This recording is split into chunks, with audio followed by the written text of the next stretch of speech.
mi fuerza, mi poder y mi tesoro quieres ser. Eres todo para mí. Joya preciosa de mi hogar, nunca te quiero abandonar. Vive en mí, Señor. Eres mi fuerza, mi poder y mi tesoro quieres ser.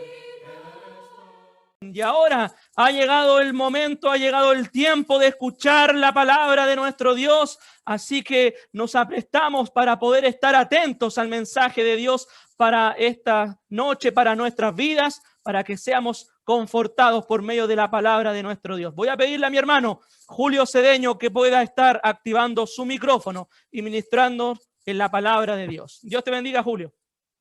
Amén. Buenas noches para todos. ¿Cómo están? La palabra nos habla mucho de algo que pues conocemos como esperanza. Últimamente el tema principal ha sido el virus, ¿verdad? El COVID-19 y todo lo que eso ha representado, que estamos en casa, que estamos sin poder salir, que no podemos reunirnos. Y cuando aquí en Northwest, gracias a Dios, estamos reuniéndonos en persona, algunos. Y lo que la gente más dice cuando estamos allí o cuando hablamos con ellos es que están listos ya para que estemos todos juntos y poder abrazarnos sin reservas y poder que todo sea como era antes, básicamente, ¿verdad? Y siempre les digo, bueno, ya falta menos. Una cosa que sabemos es que ya falta menos. Así como hablamos de la venida del Señor, ¿verdad? Ya falta menos, cada día falta menos. Y quisiera que, pensando en esa esperanza, ¿verdad? Vamos a prepararnos para cuando estemos haciendo esas cosas otra vez. Vamos a leer juntos Hebreos 10 y Hebreos 9. Vamos a empezar en el 10. Hebreos 10, 23 al 25. Es un pasaje que tenemos casi de memoria.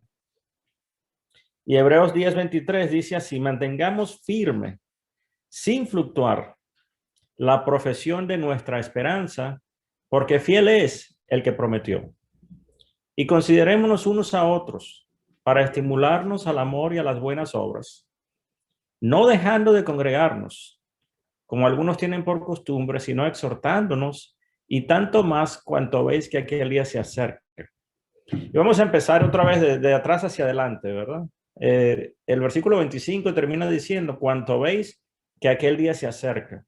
Y cuando hablamos de aquel día, pudiera ser el día del Señor, y ese día del Señor pudiera ser o cuando Cristo venga por segunda vez, o el próximo primer día de la semana, que también se conoce como el día del Señor. Independientemente de cuál sea, la actitud nuestra debería ser la misma, bien sea el próximo domingo o bien sea cuando el Señor venga. Nos dice ahí lo que tenemos que hacer. Dice, no dejando de congregarnos, como algunos tienen por costumbre, sino exhortándonos a congregarnos mientras el día se acerca.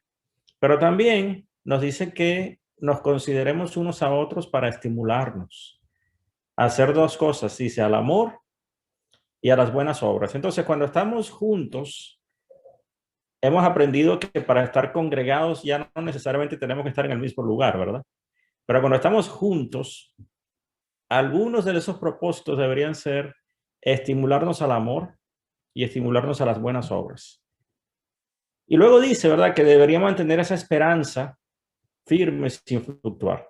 Pero quisiera que viéramos el capítulo 9 y parte del capítulo 8 después, para que nos demos cuenta de por qué nos dice el autor de la carta que deberíamos hacer estas cosas. Y vamos a empezar en el capítulo 9, versículo 1.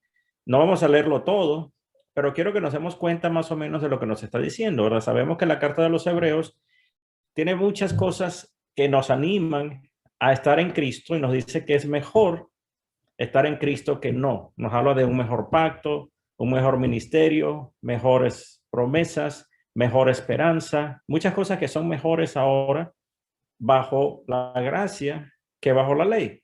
Entonces, bajo la ley, capítulo 9, teníamos un santuario terrenal, un pacto que tenía ordenanzas de culto, un santuario terrenal, y el santuario terrenal, versículo 2, tenía el lugar santo en la primera parte, donde estaba el candelabro, la mesa y los panes, y después había un velo, un segundo velo, donde estaba el lugar santísimo. Ahora, para poder pasar al lugar santísimo había que pasar ese velo, obviamente, y no se podía ver lo que estaba en el lugar santísimo porque estaba el velo puesto allí. En el lugar santísimo estaba el incensario de oro, el arca del pacto, cubierta de oro por todos lados, donde estaba el maná, la vara de Aarón y las tablas del pacto. Y sobre ella dice los querubines de gloria que cubren el propiciatorio. ¿Verdad? No podemos hablar de esas cosas en detalle, versículo 5, nosotros tampoco. Y así dispuestas estas cosas, dicen en la primera parte, versículo 6, entraba los sacerdotes. Si nos acordamos, según la ley, los sacerdotes tenían que ser levitas, pero no todos los levitas eran sacerdotes. Pero para ser sacerdote tenías que ser de la tribu de Leví, y esos sacerdotes entraban continuamente a ese lugar santo para ofrecer, cumplir los oficios del culto, dice versículo 6. Pero en la segunda parte entraba solamente el sumo sacerdote y solamente una vez al año y con sangre. Y esa sangre, dice la escritura, que se la ofrecía a él por sí mismo y por los pecados de ignorancia del pueblo. ¿Verdad? Y eso nos enseña, versículo 8, que el Espíritu Santo no había abierto un lugar al lugar santísimo mientras la primera parte del lugar santo estuviese en pie. Versículo 9 es un símbolo para el tiempo presente, donde hay sacrificios que no pueden hacer perfecto. En cuanto a la conciencia, dice al que practica ese culto, porque es bebidas, comida, abluciones, ordenanzas, impuestas hasta cierto tiempo, dice el tiempo de reformar las cosas. Pero ya presente Cristo, versículo 11, sumo sacerdote de los bienes venideros, por el más amplio y más perfecto tabernáculo, no hecho de manos, el tabernáculo del que estamos hablando, no de esta creación, y no por sangre de machos cabríos ni de becerros, sino por su propia sangre, entró una vez para siempre en el lugar santísimo, habiendo obtenido eterna redención. No solamente eso, y ya vamos a resumirlo todo para que entendamos la diferencia. Versículo 13, la sangre de los toros y de los machos cabríos y las cenizas de la becerra rociadas a los inmundos santifican para la purificación de la carne, cuanto más la sangre de Cristo, el cual mediante el Espíritu Eterno se ofreció a sí mismo sin mancha a Dios, limpiará vuestras conciencias de obras muertas para que sirváis al Dios vivo. Y por eso, versículo 15 es mediador de un nuevo pacto, que se confirma, versículo, bueno, más abajo dice, para que interviniendo muerte, para la remisión de las transgresiones que había bajo el primer pacto, los llamados reciban la promesa de la herencia eterna. Entonces, para ir resumiendo poco a poco, los sacrificios antes, tanto el sacrificio del sumo sacerdote se hacía con sangre, pero con sangre de machos cabríos y de becerros.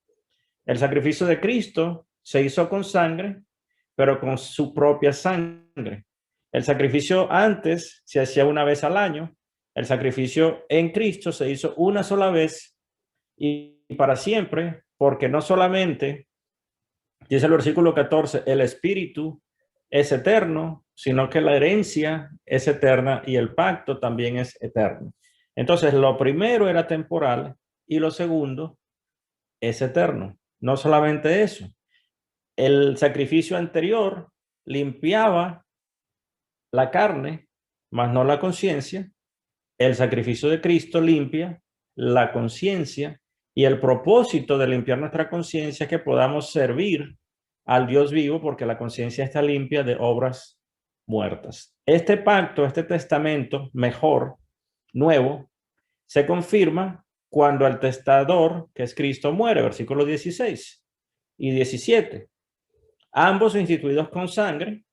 Okay, ya leímos eso otra vez en el 19 y en el 20, versículo 22, casi todo es purificado con sangre, sin derramamiento de sangre no se hace remisión. Entonces nos está diciendo por qué fue necesario que la sangre de Cristo fuese derramada. Fue pues necesario, versículo 23, que las figuras de las cosas celestiales fuesen purificadas así, pero las cosas celestiales mismas con mejores sacrificios. Esta es una de las cosas que es mejor. Porque Cristo no entró en el santuario hecho de mano, a través del terrenal, sino en el, no de esta creación, hecho por Dios, para ofrecerse una sola vez, no como el antiguo sacerdote, versículo 25, que entraba para ofrecer, muchas veces, como entraba el sumo sacerdote en el lugar santísimo cada año con sangre ajena, sino que ahora, versículo 26, se presentó una vez para siempre por el sacrificio de sí mismo, para quitar de en medio el pecado.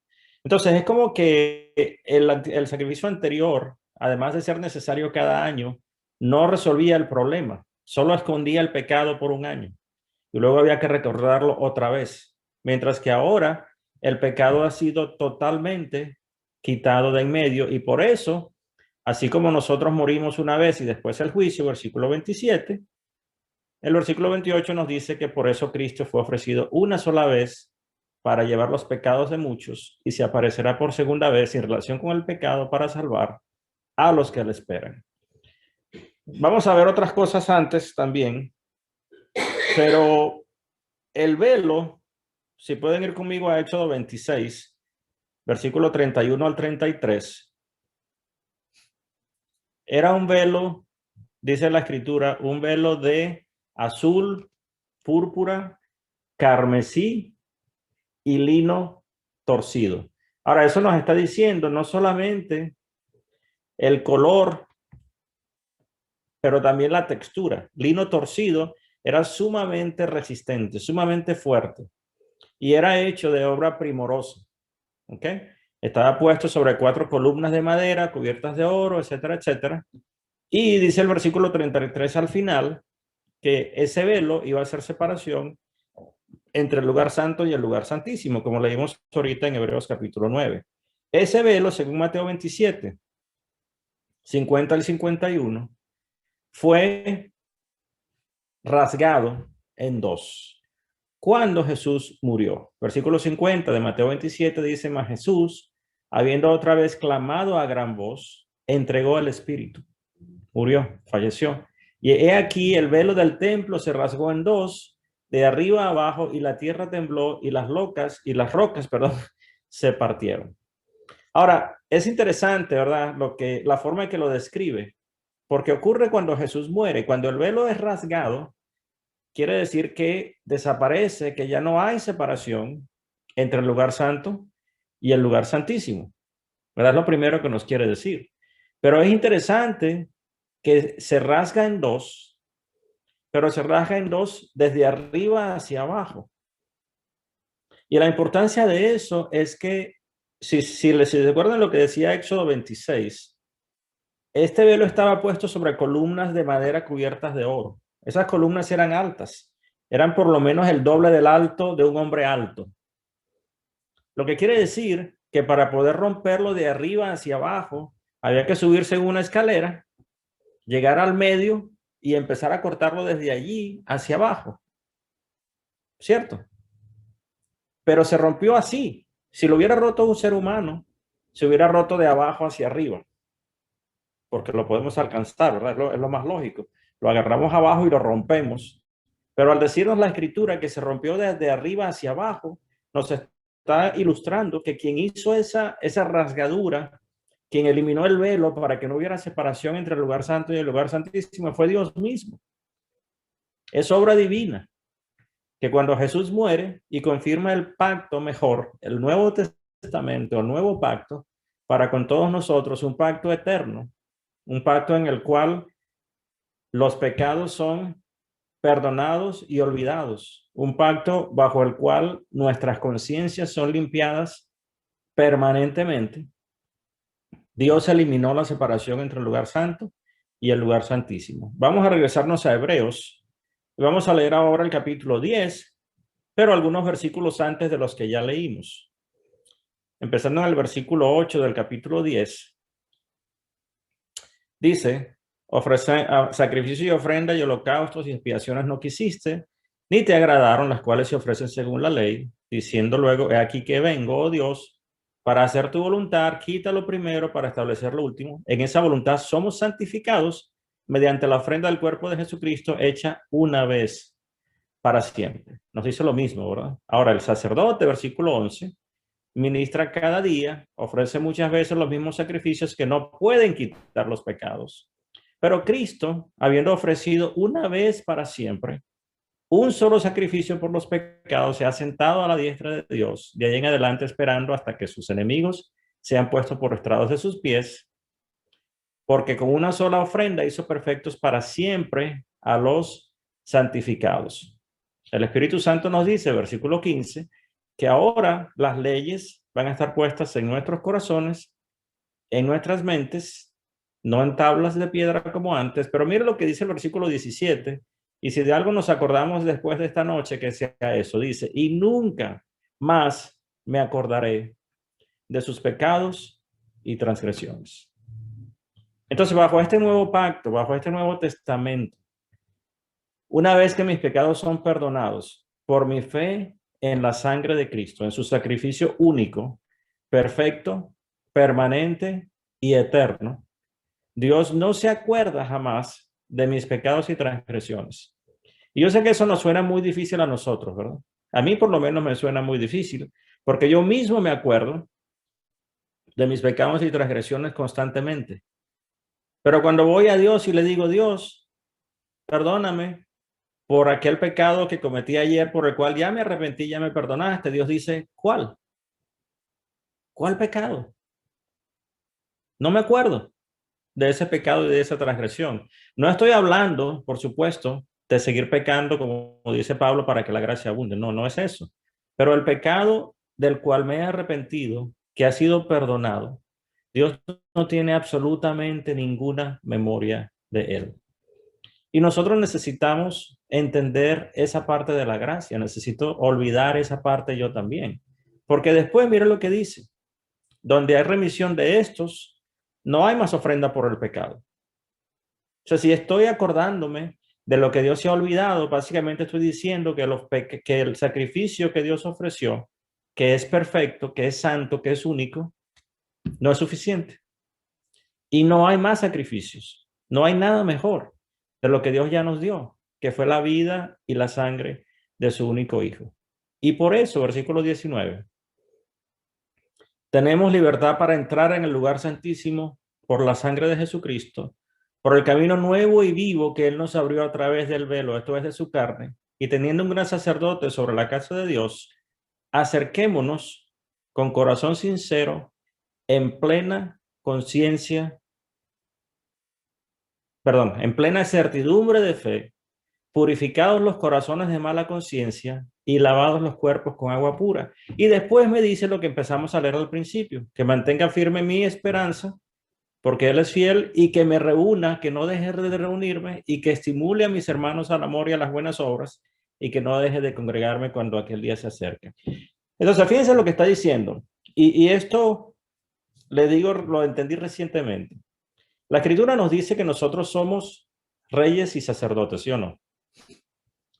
Solamente Jesús y Melquisedec han recibido ese privilegio. En el Antiguo Testamento, otra vez, para ser sacerdote había que ser de la tribu de Leví. ¿Cierto? Y para ser rey, bueno, dependía de qué tribu venía. El último que conocemos es de la tribu de Judá, Jesús.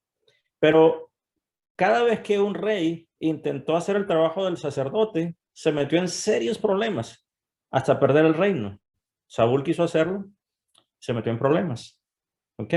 Entonces no era visto bien delante de Dios que un rey hiciera el trabajo del sacerdote o que un sacerdote fuese hecho rey. Era Samuel, fue sacerdote, mas no rey, y así sucesivamente. Pero a nosotros en el Nuevo Testamento nos dice que somos reyes y sacerdotes, las dos cosas. Somos hechos iguales que Jesús. Pero hasta hace poco me di cuenta que no solamente soy hecho sacerdote, sino que Dios me ha dado los privilegios y las responsabilidades del sumo sacerdote también, igualito que Jesús, porque me está dando el permiso de entrar al lugar santísimo, donde se manifiesta la presencia de Dios, donde Dios permite que entrara solamente el sumo sacerdote una vez al año. Me dice ahora que tanto a ti como a mí nos ha dado acceso libre y permanente. Qué bonito, ¿verdad? Y lo dice ahí el versículo 19. Tenemos libertad para entrar en el lugar santísimo por la sangre de Jesucristo, por un camino nuevo y vivo de su carne. Él sigue siendo el gran sacerdote sobre la casa de Dios. me da los privilegios que Él ha tenido de llegar a la presencia de Dios mismo. Lo dice la carta a los Efesios también, ¿verdad? Pero ¿qué me dice ahora que haga? Cuando entre a ese lugar santísimo, cuando llegue a la presencia de Dios, ¿cómo voy a hacerlo? Con un corazón sincero, con un corazón limpio. Además de eso, en plena certidumbre de fe, totalmente convencido de lo que estoy haciendo y purificados, no el cuerpo, sino mi conciencia, purificado mi corazón de mala conciencia y lavado los cuerpos con agua pura, dice después. Y eso es una figura del bautismo, ¿verdad? Tito capítulo 3 nos lo dice claramente. El lavamiento de la regeneración y la renovación del Espíritu Santo. Colosenses capítulo 2, versículo 14 en adelante nos lo dice también. Entonces, nosotros habiendo sido bautizados, necesitamos entender lo que eso quiere decir. Para que la sangre de Cristo me ha hecho completamente limpio, me ha hecho completamente digno, me ha permitido ser lavado de mis pecados, ser limpiado en mi conciencia y presentarme ante la misma presencia de Dios sin ningún impedimento en el lugar santísimo, tal cual exactamente Jesucristo lo ha hecho. Y por eso dice después que mi esperanza puede ser firme, porque el que prometió es fiel. Y por eso dice que no dejemos de congregarnos. Qué bonito, ¿verdad? Qué diferencia pensar, tengo que ir a la iglesia, en lugar de decir, voy a ir. Y bueno, a la iglesia no, al edificio, ¿verdad? Voy a hacer iglesia. Tengo la oportunidad, la bendición, el privilegio de hacer iglesia, de reunirme con la iglesia, en lugar de que tengo que hacerlo, en lugar de que tengo que ir. Y por eso dice, no dejemos de congregarnos. El versículo 26, después dice, si pecamos voluntariamente, lo que quiere decir que no congregarnos es un pecado voluntario. Entonces, que nos animemos, que nos exhortemos. Entonces, tan pronto sea posible, mis hermanos, necesitamos estar con la iglesia, necesitamos estar juntos como iglesia. Pero no estoy diciendo que si se está quedando en su casa por causa del virus se está pecando, no es lo que estoy diciendo, ¿verdad? Pero sí dice, ¿verdad? Que apenas pueda, o sea, sí dice que no deberíamos dejar de congregarnos. Tan pronto sea posible, tan pronto sea sensato, necesitamos hacerlo. Y si pensamos en estos hebreos, ¿verdad? Cuando ellos se reunían, lo hacían, según la historia, en cuartos oscuros, secretos, en silencio. No podían cantar como nosotros, en voz alta, por temor a que los descubrieran. Imagínense tener una clase de niños. Imposible. No se podía. O sea, las cosas que hacemos hoy nosotros no se podían hacer y había que estar, no diga, no hable, en silencio. ¿Y sabe por qué? Porque si sabían que se estaban congregando, los atrapaban y los mataban. Y sin embargo, dice el autor, no dejen de hacerlo, aún a riesgo de su propia vida. Pero es porque entendían todo lo que eso representa. Amén. Es porque entendían la bendición que nos permite poder estar juntos. Y la otra cosa que quisiera que meditáramos ya para terminar, es lo que dice ahí el versículo 24. Cuando estamos juntos, bien sea electrónicamente o en persona, necesitamos pensar a quién y cómo voy a estimular al amor y a las buenas obras. Cuando estoy pensando en la iglesia, en mis hermanos, el viernes, el sábado, debería ya llevar en mente a quién voy a estimular, a quién voy a animar, a quién voy a saludar de cierta forma o no, para estimularle al amor y a las buenas obras, para que salga de allí animado, estimulada, edificada. ¿Sí me estoy explicando? El propósito de reunir no es solamente acordarnos de lo que Cristo hizo. Es parte, es quizás lo más importante, pero parte del trabajo, del propósito, del privilegio de reunirse es animarnos los unos a los otros. Ahora, si yo estoy pensando así y mis hermanos y hermanas están pensando así, es imposible que no salgamos de la iglesia, de la reunión de la iglesia, animados, ¿sí o no? Porque alguien ya pensó que me va a estimular a mí, así como yo pensé ya que voy a estimular a alguien más. ¿Ok? Entonces nos amamos, nos estimulamos al amor y a las buenas obras, nos exhortamos, estamos juntos, recordamos todas estas maravillas de lo que Cristo ha hecho. cuando vemos que aquel día se acerca. Entonces, ¿de qué nos vamos a acordar? De lo que Cristo hizo, de quien Cristo es, de que su sacrificio es perfecto, único, eterno. No hace falta nada más. Así como su pacto y su sacrificio, los dos son exactamente iguales. Para recordarnos que tenemos acceso a la presencia de Dios. Ya no tenemos que adorar de lejos, ni separados a través de un velo. Para acordarnos que Dios ya no mora en un templo hecho por manos humanas, sino en nosotros, ¿verdad? En nuestros corazones, en la iglesia. Para recordar que el sacrificio de Cristo limpia mi conciencia, no solamente mi cuerpo, el bautismo, ¿verdad? Que sabemos que no es lo que Dios quiere limpiar, es un símbolo simplemente, pero limpia mi corazón y limpia mi conciencia. Entonces, ¿qué espera Dios de mí? Un corazón sincero. Espera que me acerque primero, con un corazón sincero, en plena certidumbre de fe, con corazones puros, con cuerpos puros, con conciencias puras y una esperanza firme, porque el que prometió es fiel. Pensemos en eso, mis hermanos, y ojalá que otra vez, yo sé que cada vez que estoy reunido con ustedes o con los hijos de Dios, donde quiera que sea, siempre salgo animado, exhortado y enseñado, y espero que esta noche sea exactamente lo mismo para cada uno de ustedes y de nosotros. Dios les bendiga.